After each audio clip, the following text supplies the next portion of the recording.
تو حکومت قبضہ کر لے گی کہ اس کے آگے پیچھے کوئی ہے نہیں، یہ سامان حکومت کا، اس کے آگے پیچھے کوئی نہیں ہے تو کارپوریشن والے لے جائیں گے اس کو، وہ یوں گیا۔ اور بیٹا جب کبھی آئے گا تو یہاں کچھ نہیں پائے گا، تو بتاؤ اس بات پہ کیا گزرے گی؟ کیوں بھائی؟ اور اس باپ کو کتنا غصہ آئے گا؟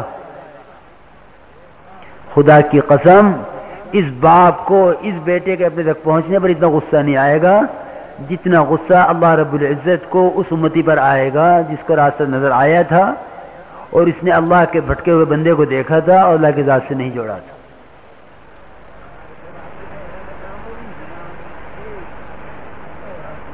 وَلَنَسْأَلَنَّ الَّذِينَ أُرْسِلَ إِلَيْهِمْ وَلَنَسْأَلَنَّ الْمُرْسَلِينَ، ہم ان سے بھی پوچھیں گے، تم سے بھی پوچھیں گے۔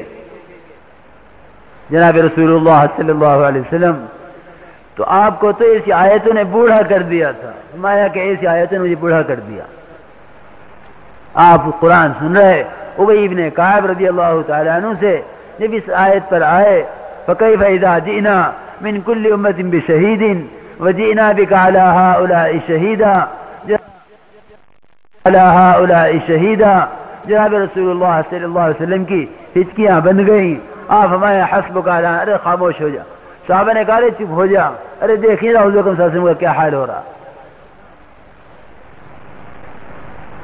میرے دوستو بزرگوں، کھانے کمانے اور اپنا پیٹ پالنے کے لیے نہیں بھیجے گئے، ایک ذمہ داری ہے، ایک کام ہے ساری امت کو، ساری انسانیت کو، جو اللہ کو جانتے ہیں وہ، جو نہیں جانتے وہ، ایک ایک کو اللہ کی ذات سے جوڑنا ایک ایک امتی کے ذمے ہے، ایک ایک کو اللہ کی ذات سے جوڑنا ایک ایک امتی کے ذمے ہے۔ اللہ تعالیٰ نے امت کو حاکموں کے یا محکوموں کے، سرمایہ داروں کے یا تاجروں کے، کاشتکاروں کے، ملازموں کے یا کسی مالی نقشوں کے حوالے نہیں کیا، بلکہ امت کو امت کے حوالے کیا ہے۔ کنتم خیر امت اخرجت للناس، تم لوگوں کے لیے بھیجے گئے ہو، انسانوں کو اللہ کی ذات سے جوڑنے کے لیے بھیجے گئے ہو۔ اللہ تعالی قسم کھا کر فرماتے ہیں کہ تمام کے تمام انسان خسارے میں ہیں۔ ساری دنیا کے تاجر، ساری دنیا کے کاشتکار، ساری دنیا کے ملازم، ساری دنیا کے سرمایہ دار جو نقشہ لیے بیٹھا ہے وہ اپنے نقشے میں خسارے میں ہے۔ اللہ تعالیٰ نے کسی کی کو مخصوص نہیں کیا اس خسارے میں، بلکہ کہا کہ انسان ہی خسارے میں ہے۔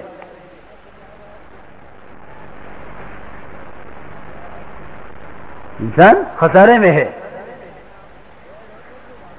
اور کیونکہ ایک دو دن کا خسارہ نہیں، ایک دو سال کا خسارہ نہیں، کہ تاجر کا خسارہ وقتی ہے، زمیندار کا خسارہ وقتی ہے، حاکم کا خسارہ وقتی ہے، سرمایہ دار کا خسارہ وقتی ہے، یہ دنیا کے اندر وقتی ہے، اور یہ دنیا کے اندر کبھی حالات اچھے آئیں گے کبھی برے آئیں گے، لیکن اللہ تعالیٰ جس خسارے کے لیے فرما رہے ہیں وہ خسارہ آخرت کا خسارہ ہے، کہ وہاں اتنی بھی گنجائش نہیں ہے کہ اب میں عمل کر کے آ جاؤں، کیونکہ دنیا میں جو کچھ ہے اگر یہ سارا کا سارا دے دے اور ایک منٹ کا عمل بنانے کے لیے دنیا میں آنا چاہے تو اب واپسی کا وقت نہیں ہے، اب واپسی کا وقت نہیں ہے، کہ واپسی کا وقت ختم ہو گیا۔ کیونکہ اللہ تعالیٰ نے قسم کھا کے فرماتے ہیں، شاید کئی زمانے کی قسم کھائی ہو قرآن میں، لیکن جہاں انسان کے خسارے کا مسئلہ آیا وہاں اللہ نے زمانے کی قسم کھا کے فرمایا کہ زمانے کی قسم کہ ہر زمانے کا انسان خسارے میں ہے،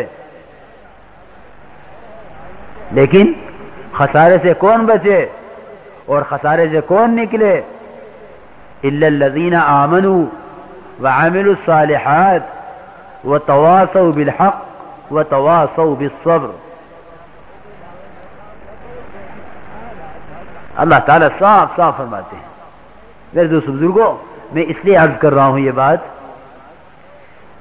کہ امت اپنی ذمہ داری کو بھولے ہوئے ہے. دعوت و تبلیغ یہ ہر امتی کی ذمہ داری ہے،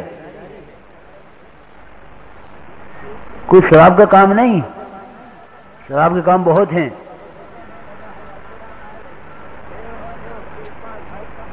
کسی ایک جماعت کا کام نہیں، کسی ایک جماعت کا کام نہیں ہے، ہر امتی کا کام ہے. قرآن کہتا ہے ہر امتی کا کام ہے. اور جو اس کو نہیں کر رہا ہے، ہم نہیں کہتے خسارے میں ہے، قرآن کہتا ہے کہ وہ خسارے میں ہے. قرآن کہتا ہے خسارے میں ہے وہ. ہر زمانے کی قسم، ہر زمانے کا انسان خسارے میں ہے. قرآن نے یہاں زمانے کی قسم اس لیے کھائی ہے کہ کسی زمانے کے انسان یہ نہ سمجھیں، کسی زمانے کے انسان یہ نہ سمجھیں کہ بغیر ایمان اعمال صالحہ کے اور بغیر تواصی بالحق اور تواصی بالصبر کے ہم خسارے سے بچ جائیں گے. کیونکہ نہیں، ہر زمانے کے انسان خسارے میں ہیں، ہر زمانے کے انسان خسارے میں ہیں، سوائے ان لوگوں کے. قرآن یہ کہتا ہے سوائے ان لوگوں کے جو 4 کام کریں. کتنے کام کریں؟ 4 کام. دیکھو 2 کام نہیں عرض کروں گا بلکہ 4 کام عرض کر رہا ہوں. اس کو اچھی طرح گنو انگلیوں پر. 4 کاموں کو انگلیوں پر گنو اور آج سے یہ طے کرو کہ 4 کام کرنے ہیں. مجمع طے کر لے، پھر عرض کرتا ہوں. 4 کام کرنے ہیں. اللہ 4 کام کرنے والوں سے کہہ رہا ہے کہ خسارے سے نکلیں گے. جو 4 کام پورے نہیں کریں گے وہ خسارے سے نہیں نکلیں گے. 2 کام کرنے والے بھی نہیں، 1 کام کرنے والا بھی نہیں، 3 کام کرنے والے بھی نہیں، بلکہ 4 کام کرنے والے خسارے سے نکلیں گے. قرآن صاحب کہتا ہے ایمان نمبر 1 یہ شرط ہے کہ بغیر ایمان کے ساری محنتیں بیکار ہیں. اور اعمال صالحہ یہ دوسری شرط ہے کہ بغیر اعمال صالحہ کے کامیابی کا کوئی راستہ نہیں ہے.